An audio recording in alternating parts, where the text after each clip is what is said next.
Alors, la maladie va entrer dans cette famille d'une manière assez cataclysmique. Parce que être malade, c'est là en l'occurrence devoir entrer au sanatorium, c'est donc perdre le café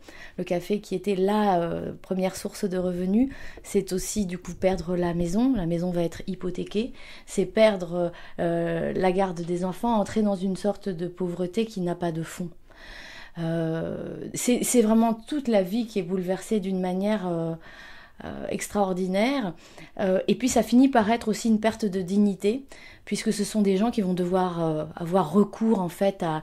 une sorte d'assistanat d'État, mais comme ils n'ont pas cotisé, cette protection qu'ils tentent d'obtenir, cette bienveillance des services sociaux, va de pair avec un compromis qui est pour eux inacceptable, qui est liberticide, c'est celui d'une protection contre l'abandon justement d'une liberté de se déplacer, de s'exprimer, de se voir. Donc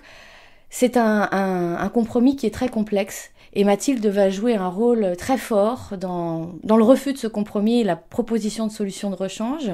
puisque c'est une jeune fille extrêmement volontaire qui va devenir mineure émancipée. Elle n'est donc pas majeure à cette époque-là, mais elle va tout faire pour obtenir le droit de prendre en main elle-même le destin et de son frère et de ses parents.